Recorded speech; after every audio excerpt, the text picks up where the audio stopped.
Amen. Praise the Lord. Good morning. First John chapter 5, verse 11 to 13. Glory to God. Thanks God. Ngayon ay last Sunday na November 30, 2025. First John chapter 5, verse 11 to 13. Basahin natin ang sabay-sabay. First John chapter 5, verse 11 to 13. Okay? Read, begin. And this is the record that God hath given to us eternal life, and this life is in his Son. He that hath the Son hath life, and he that hath not the Son of God hath not life.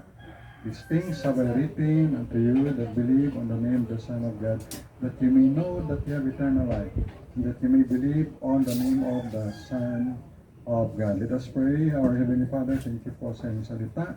Pagpalain niyo po ang salita na mahayag. Sweet Holy Spirit, help us, help me as I preach thy word. Forgive all our sins, cleanse our heart, Heavenly Father.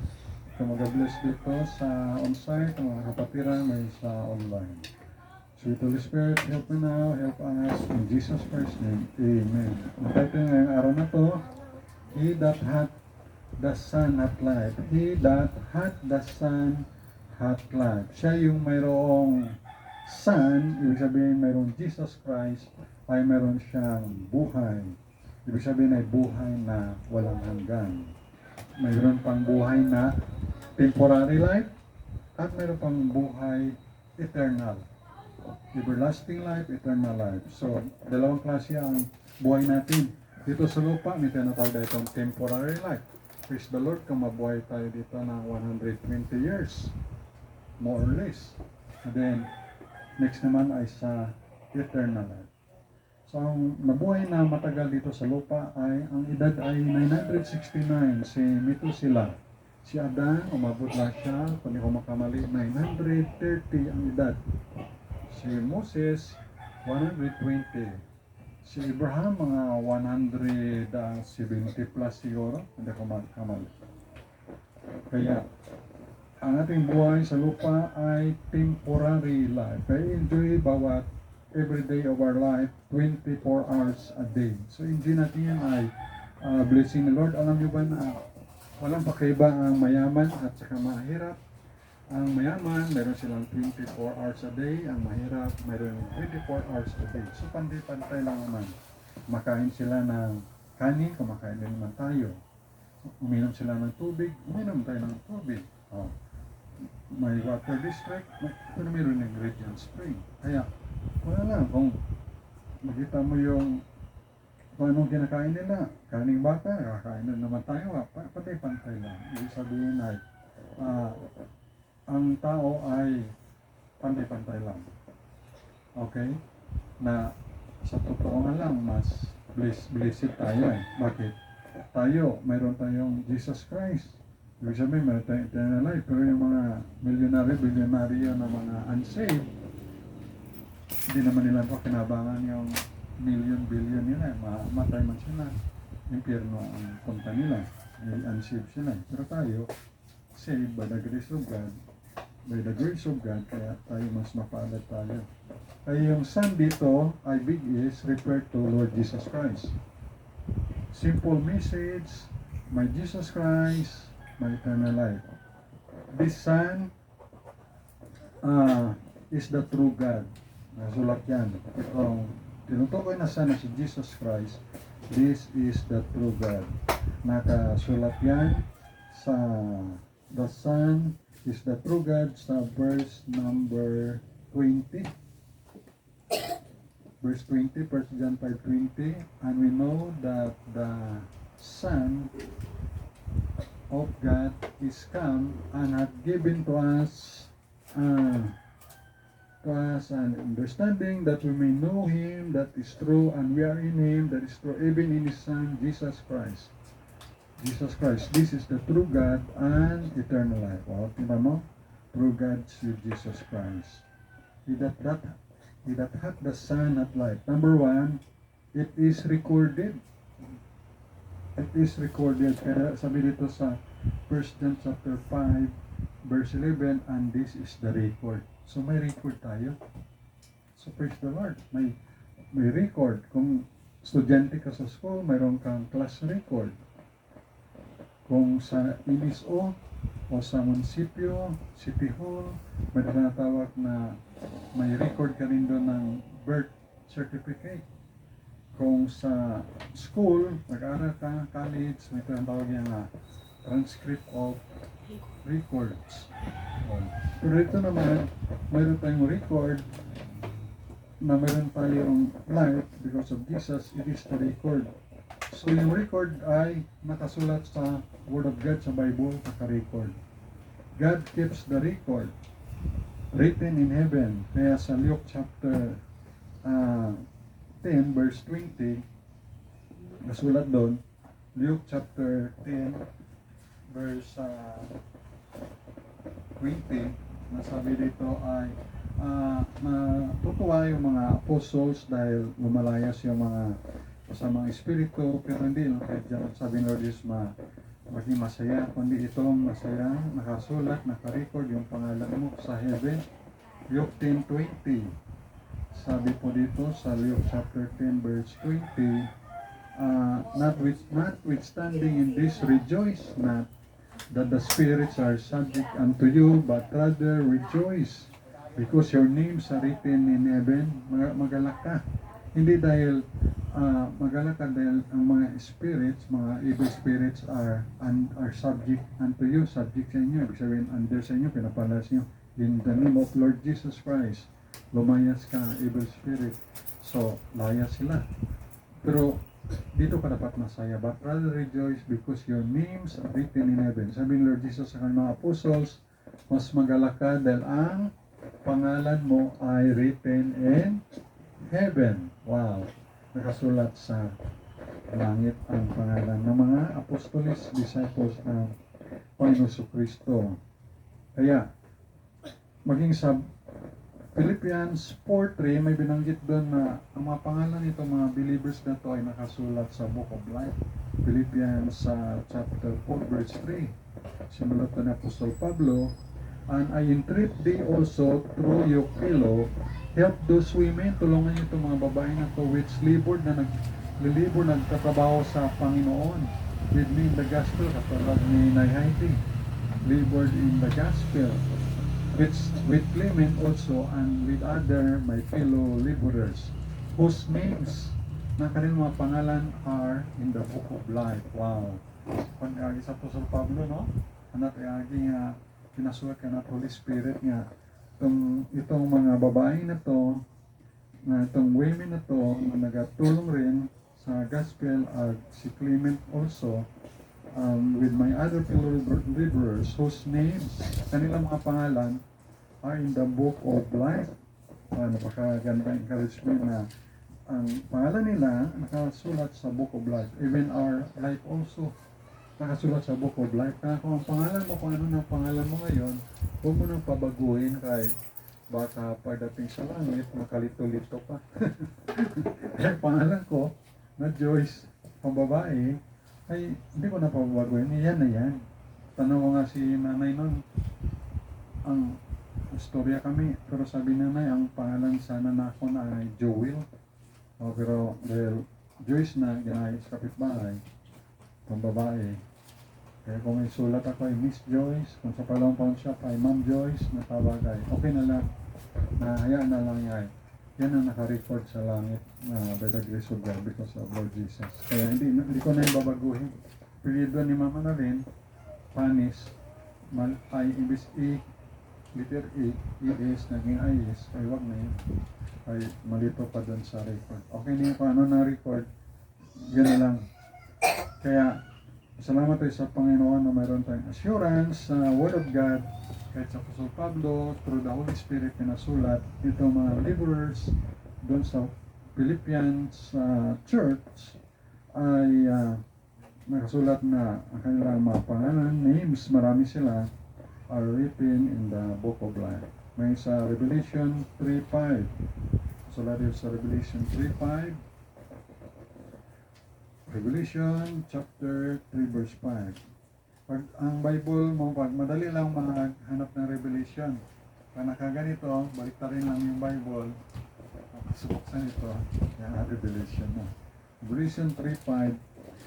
He that overcometh, the same shall be clothed in white raiment, and I will not blot out his name of the book of life, but I will confess his name before my Father and before his angels. Maging sa Revelation 13 verse 8. Revelation 13 verse 8. Revelation 13 verse 8. Sabi po dito ay ganito.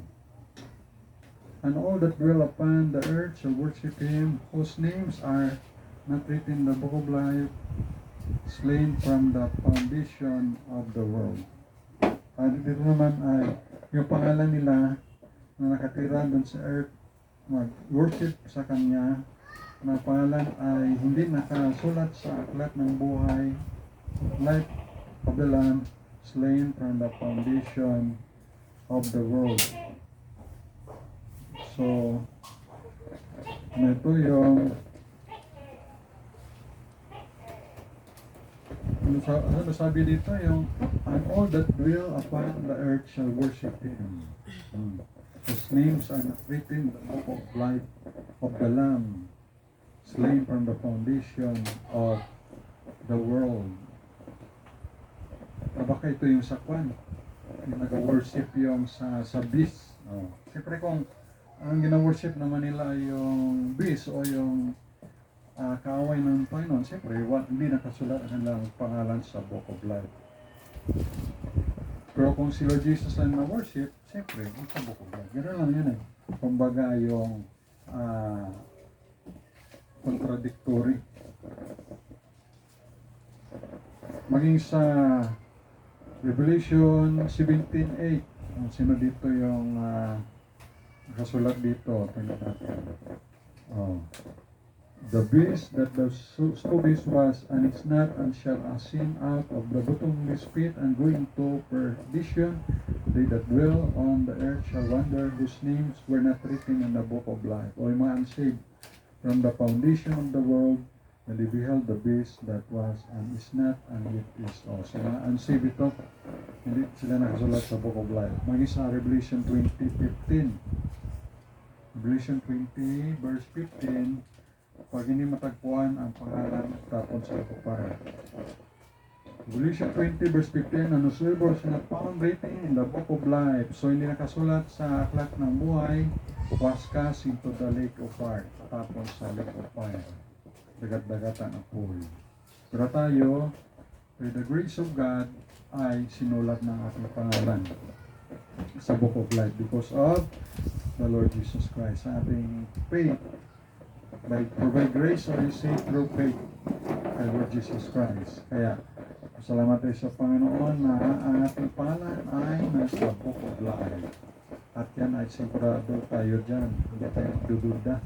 Kailang Panginoon naman ang nangako na ang nagabilib sa Kanya sa John 3:15 ay mayroong everlasting life or eternal life.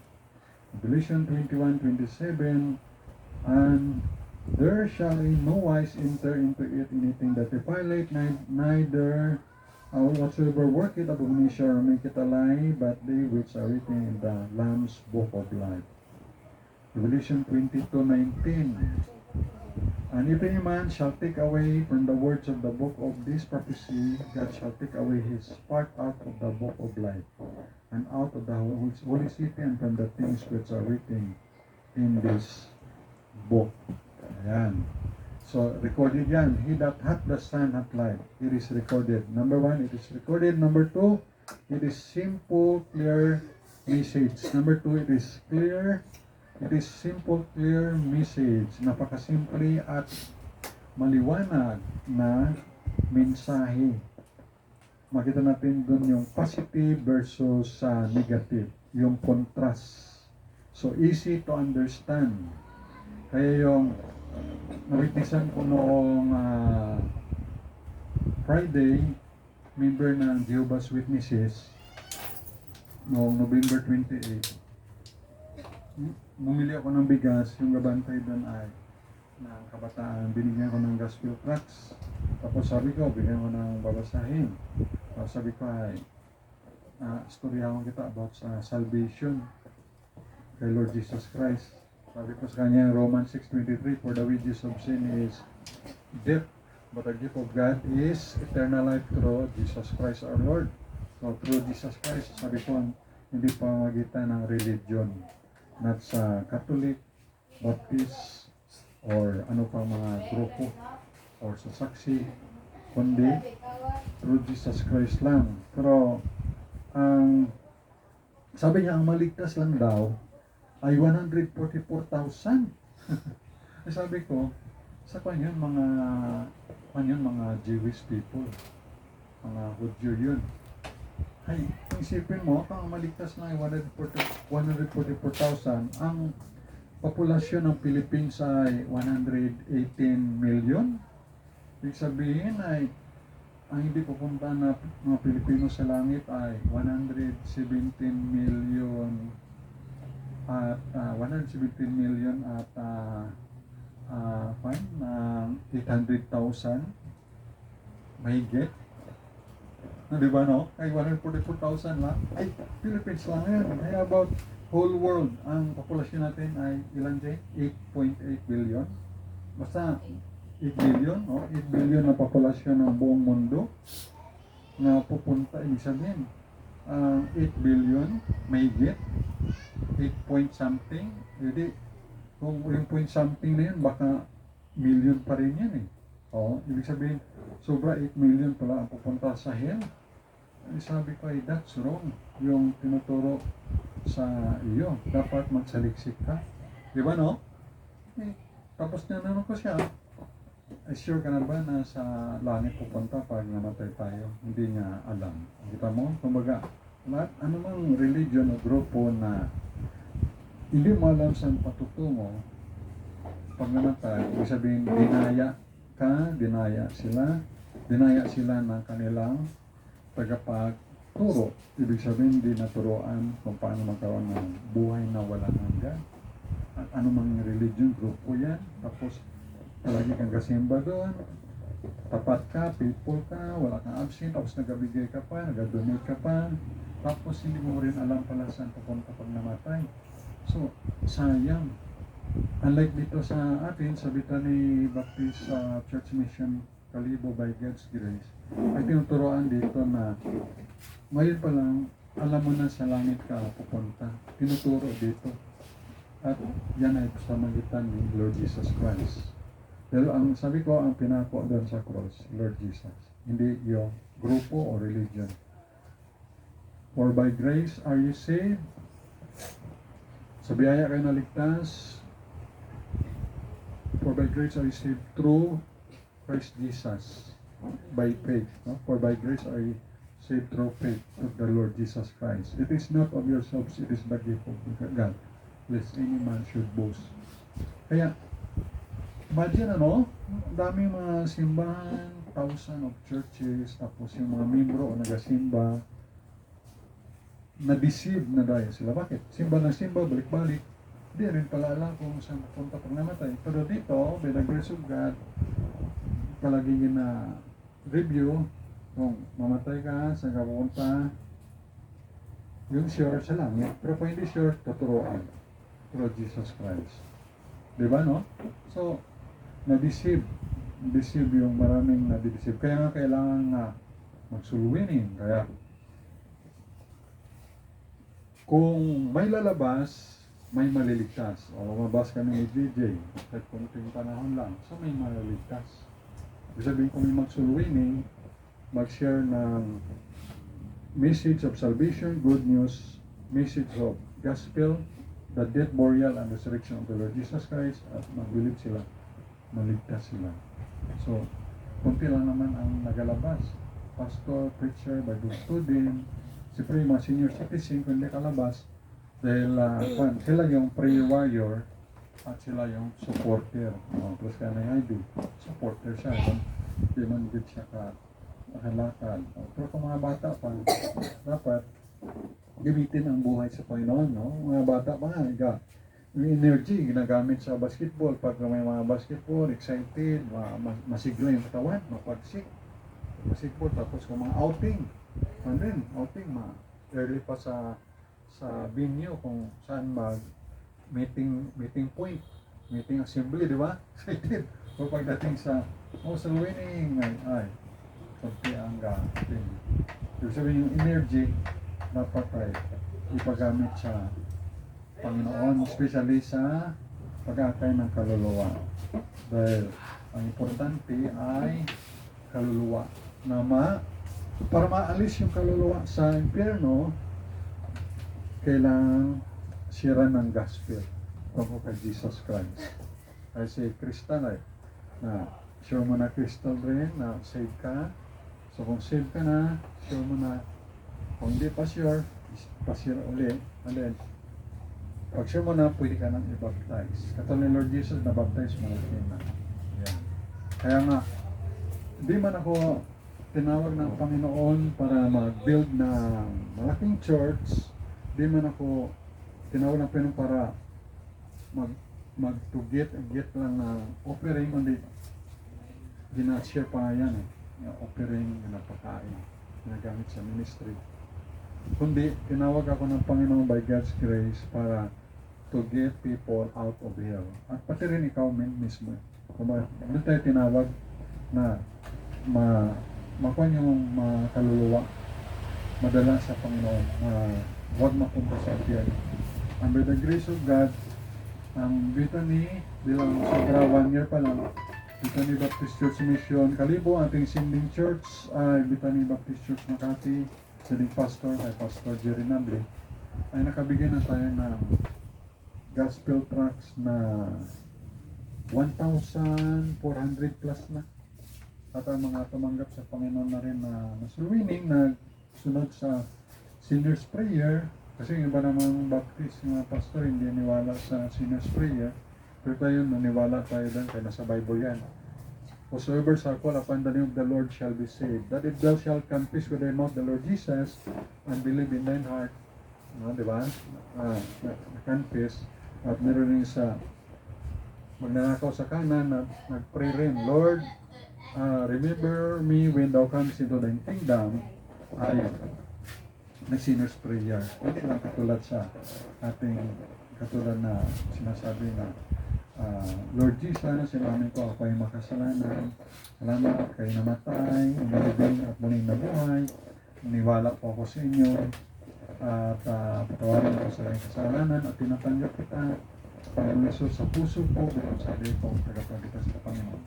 Salamat po sa pangako ng buhay na walang hanggan. So, hindi man gano'n ang ginpray ng magnanakaw na sa kanan, importante yung conviction of the Holy Spirit at totoo, sincere sa puso natin at ng tao at sisira ay save siya. Siyempre. Even believe mo, kahit sa John 1:12, mapansin mo, para sa many as receive him, tumanggap mo, kay Jesus Christ, to them give you power to become the sons of God. Kama, even to them that believe in His name. Ibig sabihin, kung hindi man niya alam mag-sinner's prayer, tawagin righteous prayer o sinner's prayer, ano man, basta prayer, hindi man yan alam yung ganun pag-pray, importante, even to them that believe, pero nag-believe lang siya, even to them believe on His name. Ibig sabihin, maging anak niya sa mga Diyos. Kung nag-believe. Pero kung may sinner's prayer man, ay okay lang naman. Wala namang, hindi naman masama yun. Sa Bible man yun. Whosoever shall call upon the name of the Lord shall be saved. Importante yung gospel na nandun, the death, burial, and resurrection of the Lord Jesus Christ. Sa kanyang pagkamatay, pagkalibing, ang uling pagkabuhay. So, it is simple, clear message. Kaya, salamat tayo sa Panginoon na tayo ay naturuan. Yan ang kagandahan sa Baptist churches. Nagtuturo na only Jesus Christ saves, or Jesus Christ saves alone. Yan ang kagandahan lang. And then the last, and you may know you have eternal life. He that hath the Son, that hath life. Number 1 is recorded Number 3, the simple, clear message. And the last, and you may know you have eternal life. At malaman mo na ikaw pala ay may eternal life. 1 John 5:13. Sabi dito, these things have I written unto you that believe on the name of the Son of God, that you may know, o malaman mo, that you have eternal life, and that you may believe on the name of the Son of God. At malaman mo na ikaw ay may buhay na walang hanggan through Jesus Christ our Lord. Pag ang tao nga, pag nalaman niya, ang kanyang exam ay perfect niya, wow, tuwa siya. May highest honor imaw siya. O nakapasa sa board exam. O kung sa bagong mag-asawa ay pregnancy test ay pregnant imaw ba, tuwa man, di ba? Dito pa, malaman mo na rin, you have eternal life. Sa 1 John 5:13, these things have I written unto you, sabi ng Apostol Juan, itong mga bagay ay sinulat sa inyo that believe on the name of the Son of God. Kung nag-believe sa pangalan ng Son of God, Jesus Christ, ay alin, that you may know, malaman mo, na alin, you have eternal life. May eternal life ka, and that you may believe on the name at sa pagbilib mo sa pangalan ng Son of God kay Jesus Christ. Kaya sabi ko doon sa member na yan ng Jehovah's Witnesses, sabi ko, pag mamatay tayo, sigurado mo na sa langit ka pupunta, ay hindi niya alam. Sabi ko, pinakita ko itong President Peter ito. Sabi ko, that you may know, malaman mo, eternal ka. Diba? So yan ang pagkakaiba ng baptist sa Jehovah's Witnesses. Na kung saan ay dito, ay malaman na maturuan na mayroong eternal life. So yan ang kagandahan na tinuturo dito. Hindi na dito ginatago, kundi ginashare kung paano ka magkaroon ng eternal life at pinapaunawa sa iyo. So yan ang kagandahan. He that hath the Son hath life. Sa yung may Son, may Jesus Christ, ay mayroong buhay. Hindi lang temporary life, kundi mayroon pang eternal life, everlasting life. Let's pray. Our God, our loving Father in heaven, salamat po sa inyong salita. Lord, salamat na kami po ay binigyan mo ng pagkakataon na maligtas. Salamat na He that hath the Son hath life, at ito ay naka-record, Panginoon, naka-record sa Bible, at sa ma-refine ito na napaka-simple, clear message. At malaman namin na kami ay mayroong eternal life. And that you may know that you have eternal life. Salamat, Panginoon, sa mga sinauna na mga missionary nag-share din ng message of salvation. Ito rin ay share din namin sa iba. Lord, bless ng bawat isa, ga-represent ng family, ingatan ng Lord. Yung mga wala dito, Lord, I pray na makasama ka namin next time sa pag-worship sa iyo sa Spirit and Lord. Thank you. Mag-repair, Lord, salvation ng mga kaluwa dito sa Aklan and beyond sa Kalibo. Thank you po for loving us. Love you. Bless everyone in Jesus Christ's name. Amen. Amen. Praise the Lord.